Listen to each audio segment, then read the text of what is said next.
Nous allons consacrer la présente vidéo à l'étude de la structure ZNS variété blend. Le réseau de ZNS blend est un réseau cubique et dans chaque maille du réseau, les anions vont se mettre sur les sommets de la maille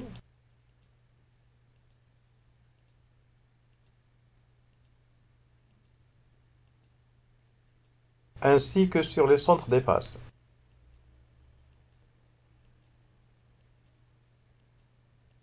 Pour ce qui concerne la position des cations, ils vont se mettre au centre de 4 des 8 petits cubes de côté A sur 2 inscrits dans la maille. Ainsi, par exemple, un cation sera mis au centre du petit cube de côté A sur 2 dont l'un des sommets est l'origine de la maille. La base du cube en question est celle qu'on vient d'achurer. Le deuxième cube dont le centre sera occupé par un cation est le cube dont on vient d'achurer la base. Les deux autres cubes dont les centres seraient occupés également par les cations, ce sont les cubes qui seraient diagonaux à ceux qu'on vient d'achurer, mais dont les centres seraient situés à z est égal 3/4. Les bases supérieures des sites en question sont les bases qu'on vient d'achurer. Alors au centre de chacun des cubes dont on vient d'achurer une face, va se mettre un cation. Les endroits où sont placés maintenant les cations ne sont autres que 4 des 8 sites tétraédriques contenus dans la maille cubique à face centrée des anions. 4 des 8 sites sont alors occupés de façon alternée, les 4 autres sont vides. Les positions qu'occupent les cations maintenant, c'est ce qu'on appelle les positions en quinconce. Si on isole maintenant le cube d'arête A sur 2 situé à cet endroit, on va voir que le cation à l'intérieur, il est au centre du cube du côté A sur 2 et que la disposition des atomes les uns par rapport aux autres forme ce qu'on appelle un tétraèdre. Cette figure représente la projection en perspective de la structure ZNS blend en prenant un anion à l'origine. On peut représenter le même réseau cette fois, mais en choisissant de prendre l'origine de la maille sur un cation. Comme la formule est du type AB, si jamais on prend le cation comme origine, alors cation et anion vont tout simplement s'intervertir les places, ce qui va conduire à la vue en perspective cation à l'origine suivante. Sur cette projection en perspective, on voit bien que ce sont maintenant les cations qui forment le réseau cubique à face centrée et les anions occupent les positions en quinconce, à savoir la moitié des sites tétraédriques dans la maille cubique à face centrée cationique. Et si on isole un des cubes de côté A sur 2, donc on voit bien que l'anion à l'intérieur, il a la même coordinance que le cation de tout à l'heure. Donc il est entouré par 4 cations, tous situés à la même distance les uns des autres, donc formant un tétraèdre.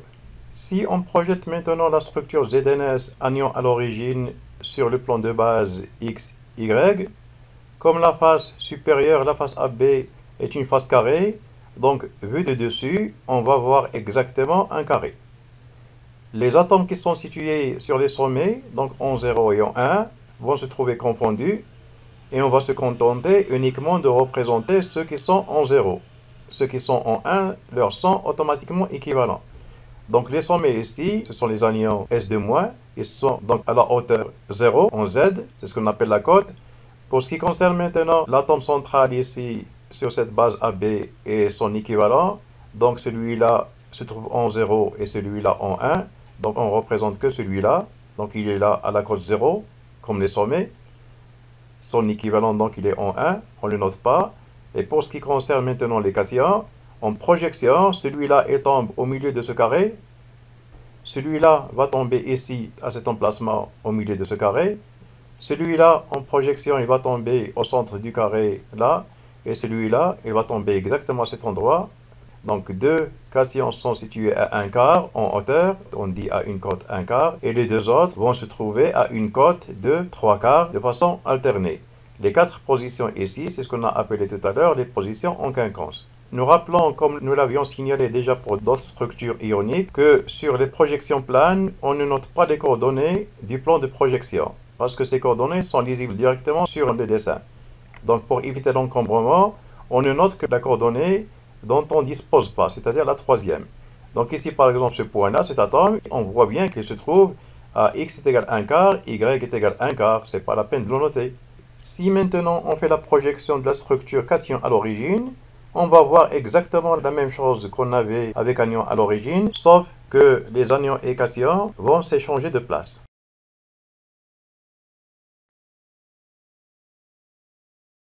Nous allons maintenant déterminer le nombre de groupements formulaires par maille.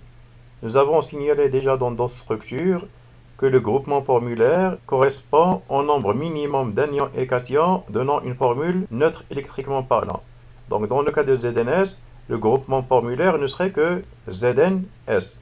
Et dans la structure ZNS, nous avons trois types de positions: des ions qui sont sur les sommets, des ions qui sont sur les faces et des ions qui sont à l'intérieur. Ces derniers sont des cations. Pour les ions qui sont sur les sommets, nous avons déjà vu dans d'autres structures que statistiquement, un sommet compte pour 1/8, puisqu'un ion sur un sommet va être partagé entre 8 mailles. Celui d'une face sera partagé entre 2 mailles, donc il va compter pour 1/2. Un ion qui sera placé sur des arêtes, une arête est commune à 4 mailles. Par voie de conséquence, son contenu sera partagé entre 4 mailles. Ce qui fait donc que les milieux d'arête vont compter pour 1/4.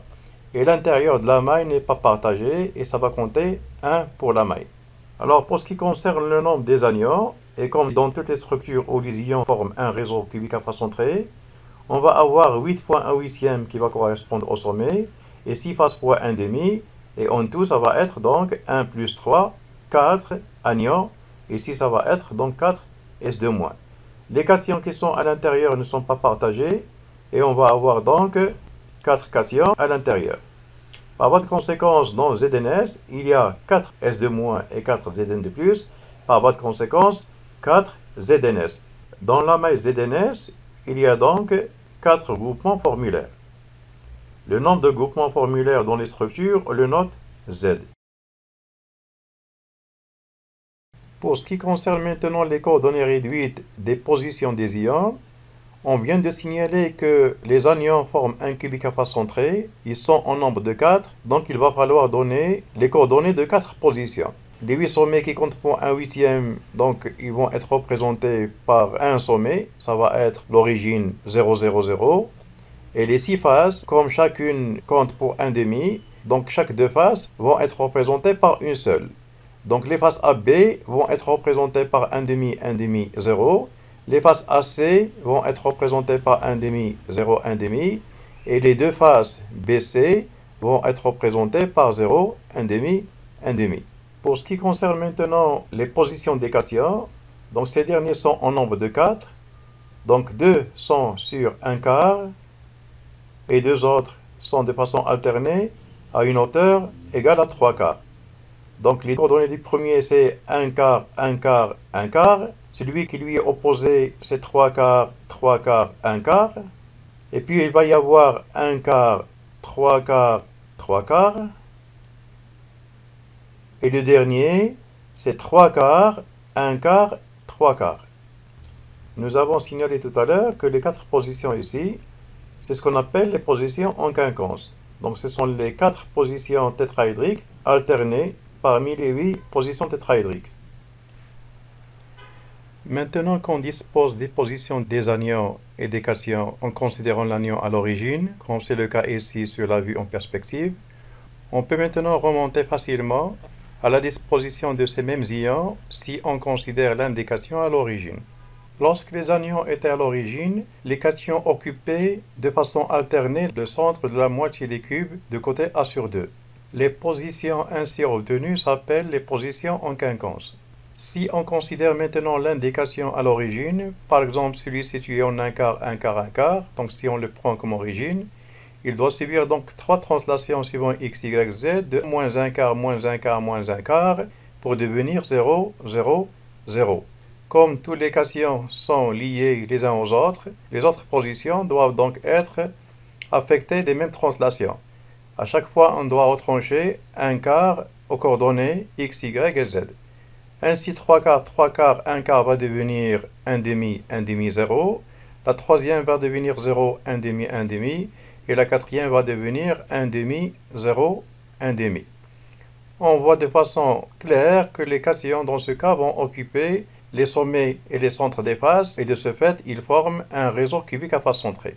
Pour ce qui concerne maintenant les anions qui formaient un cubique aphascentré, ils doivent subir les mêmes translations que les cations, puisque tous les ions, anions et cations, sont liés les uns aux autres. Donc, l'anion qui était à l'origine doit subir la translation moins un quart, moins un quart, moins un quart. Le deuxième va devenir donc un demi moins un quart, un demi moins un quart, et moins un quart à la troisième coordonnée. La troisième position va devenir un quart, moins un quart, et la dernière va devenir moins un quart, un quart, un quart. Nous avons déjà signalé dans la structure NaCl que lorsqu'on a une coordonnée négative quelque part, c'est que la position n'est pas à l'intérieur de la maille, mais elle est dans une maille équivalente à côté. Ainsi, par exemple, ici la position moins un quart, un quart, un quart. Donc si on représente la maille de référence, donc moins un quart, un quart, un quart, ça va être la position qui sera donc ici à moins un quart en X, un quart en Y, et qui se trouve à une hauteur un quart de Z, donc à la cote un quart. Donc cette position-là, on voit clairement qu'elle est à l'extérieur de la maille de référence, donc elle est sur la maille d'à côté, et comme toutes les mailles sont identiques, cette position doit se trouver obligatoirement dans la maille de référence. Donc pour avoir cette dernière à partir de la position située à moins un quart, la solution, c'est de translater cette dernière position de 1 fois A suivant le paramètre négatif. Donc, moins un quart plus 1 fois A, en coordonnée réduite, ça va donner moins un quart plus 1, et ça va devenir donc 3 quarts de X. Donc, cette position va devenir 3 quarts de X, 1 quart de Y, et on est déjà à 1 quart de Z. Donc, 3 quarts de X, 1 quart de Y et 1 quart de Z. Ces positions ne sont autres que les centres de 4 des 8 petits cubes de côté A sur 2 contenus dans la maille de côté A. C'est ce qu'on avait appelé auparavant les positions en quinconce. Il faut remarquer que ces positions sont bien des positions en quinconce, mais ce ne sont pas tout à fait celles qui étaient déjà occupées par les cations quand les anions étaient à l'origine. En fait, ces positions étaient celles qui étaient vides lorsque l'anion était à l'origine. Donc les positions qui n'étaient pas occupées là sont maintenant occupées par les anions. Ceci ne pose en fait aucun problème puisque les positions qui étaient occupées par les cations quand l'anion était à l'origine et les positions qui viennent d'être occupées maintenant par les anions, ces positions sont toujours des positions en quinconce, ce sont des positions équivalentes. Donc qu'on remplisse ces positions et qu'on vide celle-ci, ou bien qu'on remplisse celle-ci et qu'on vide celle-ci, ça revient exactement au même. En résumé, lorsqu'on considère les cations à l'origine dans le cas des ZNS, donc ces derniers, donc les cations occupent un réseau cubique à phase centrée et les anions se mettent sur les positions ici. On vient de dire que ces deux positions ne sont pas celles qui étaient occupées auparavant par le cation quand l'anion était pris à l'origine. En fait, les positions qui étaient prises par le cation quand l'anion était à l'origine étaient les positions qu'on a laissées ici inoccupées. Mais cette structure est exactement la même si on vide ces positions et si on occupe les autres. C'est toujours des positions en quinconce qu'on obtient. Les deux situations ici sont tout à fait équivalentes. Pour ce qui concerne maintenant la masse volumique de ZNS, nous avions déjà précisé dans d'autres structures que la masse volumique notée ρ d'un solide ionique, c'est la masse des ions contenus dans la maille sur le volume de la maille.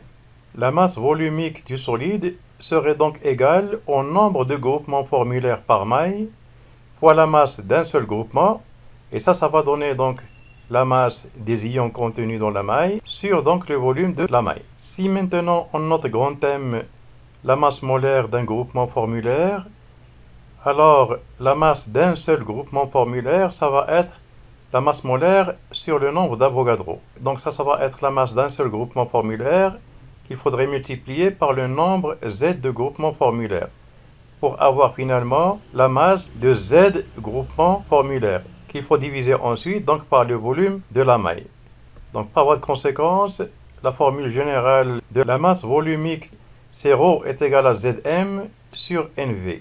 Dans cette expression, ρ est exprimé en grammes par centimètre cube, la masse molaire en grammes par mol, le volume en angstrom cube généralement, mais des fois on le trouve exprimé en picomètre au cube.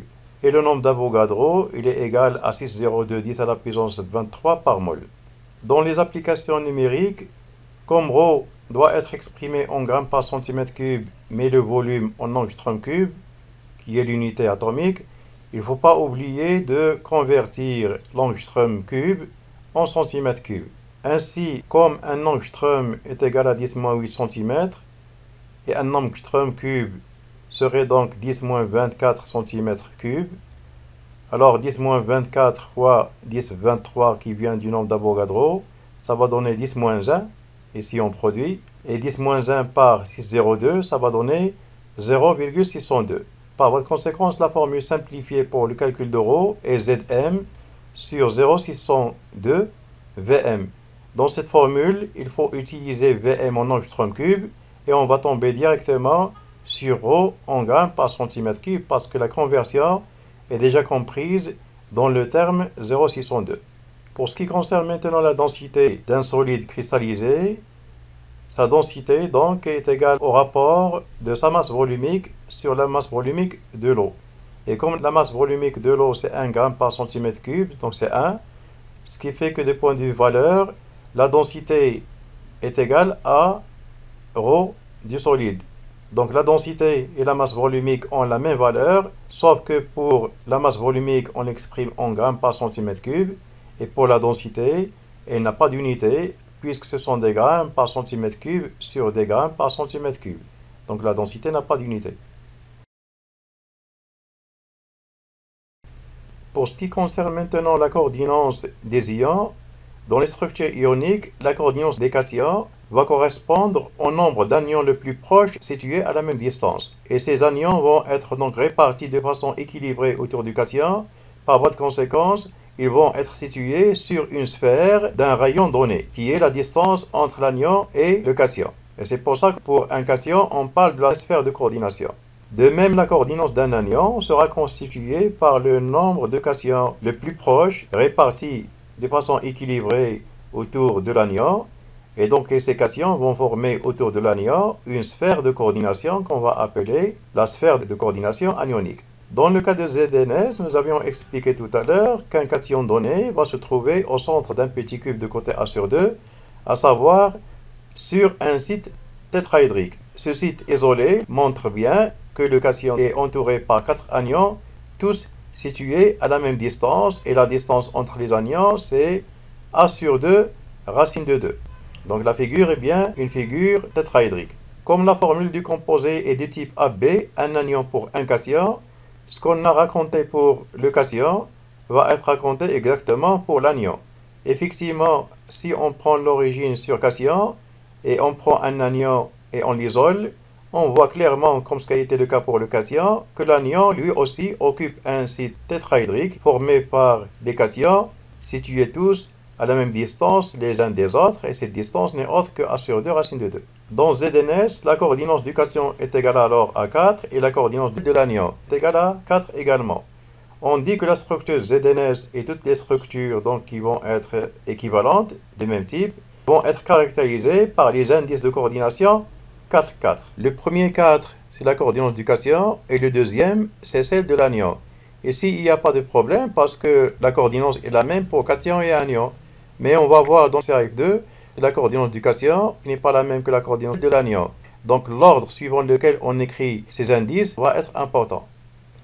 Pour ce qui concerne maintenant la distance de coordination, dans le cas présent, ça va être la distance entre Zn de plus et S de moins. Et sachant que dans les structures ioniques, les anions et cations sont directement tangents, ce qui n'est pas le cas ici parce que c'est un modèle éclaté pour montrer la figure de la façon la plus claire possible. Donc le cation et l'anion normalement se touchent. Et dans cette figure-là, puisque cet atome se trouve à un quart, donc c'est que la distance cation-anion va se faire suivant la diagonale principale de la maille. Et de façon précise, la distance serait exactement le quart de la diagonale principale. Or, cette diagonale principale, c'est A racine de 3. Par voie de conséquence, R plus R moins, donc R de Zn de plus R de S de moins, serait égal à A racine de 3 sur 4. Cette distance peut se lire aussi sous la forme A sur 4 racine de 3. Ça voudrait dire que c'est la diagonale principale d'un cube de côté A sur 4. Le cation et l'anion se trouvent sur la diagonale d'un petit cube de côté A sur 4. Pour ce qui concerne maintenant l'intervalle du rapport rayon du cation sur le rayon de l'anion donc rapport qui caractérise la coordination cationique dans les structures du type ZNS. Dans une vidéo précédente que nous avons consacrée exclusivement au calcul de ces rapports, nous avions démontré que l'intervalle du rapport qu'on note alpha est compris entre racine de 1,5 moins 1 et racine de 2 moins 1, ce qui correspond numériquement à un rapport R plus sur R moins, noté alpha, compris entre 0,225 et 0,414. Et donc pour plus de précision, voir les vidéos que nous avons déjà réservées au calcul exclusif du rapport R plus sur R moins. Le dernier paramètre qu'on peut calculer pour une structure ionique est ce qu'on appelle le taux de compacité. Donc pour les structures ioniques, le taux de compacité, ça va être tout simplement le taux de remplissage de la maille par les ions. Donc ce taux, de façon générale, donc il est égal au rapport des volumes des ions de la maille sur le volume de la maille, qui est donc VI sur VM. Dans les structures ioniques, on considère que les ions sont des sphères de rayon R. Par voie de conséquence, leur volume serait égal à 4 tiers de pi R au cube. Et dans ce cas, le volume d'un anion de rayon R- serait 4 tiers de pi R- au cube, et le volume d'un cation de rayon R+, serait égal à 4 tiers fois pi R+ au cube. Sachant que dans ZNS Blend, la maille contient 4 anions et 4 cations, c'est que le volume ionique serait 4 fois le volume du cation plus 4 fois le volume de l'anion. Ce qui fait que c'est égal à 4 fois 4 tiers de pi R- au cube plus R+ au cube. Et de façon simplifiée, ça donne 16 tiers de pi R- au cube plus R+ au cube. D'un autre côté, la maille est cubique de paramètre A, ce qui fait que son volume est égal à A au cube. Or, la distance de coordination, nous avons démontré tout à l'heure que R+ plus R- était le 1/4 de la diagonale principale de la maille. Ce qui fait que cette distance de coordination est égale à A racine de 3 sur 4. Ce qui conduit à A égale à 4 R plus R- sur racine de 3. Ce qui conduit alors à un volume égal à 4 au cube sur 3 à la puissance 3,5, facteur de R- plus R+, le tout au cube. Pour déterminer alors l'expression du taux de compacité en fonction de R plus et R-, il suffit alors de faire le rapport V1 sur Vm. Donc, l'équation 1 sur l'équation 2. Ce rapport conduit en fin de compte à l'expression suivante de taux. Cette expression peut s'écrire de façon plus simplifiée si on remplace R plus sur R- par alpha. Et ça va donner donc un taux égal à pi racine de 3 sur 4, facteur de 1 plus alpha au cube, sur 1 plus alpha, le tout au cube. De façon numérique, comme pour les structures ioniques de type ZNS, Blend, alpha est compris entre 0,225 et 0,414. Ça va conduire alors à un taux compris entre 0,515 et 0,748. Ça voudrait dire que toutes les structures de type ZNS, leur taux de compacité est compris entre ces deux valeurs-là. Dans le cas précis de ZNS, le rapport alpha est égal à 0,383, et ce qui va conduire, en appliquant cette formule, à un taux égal à 0,54. Ce qui veut dire que dans ZNS Blend, 54% du volume est occupé par les ions et 46% c'est du vide.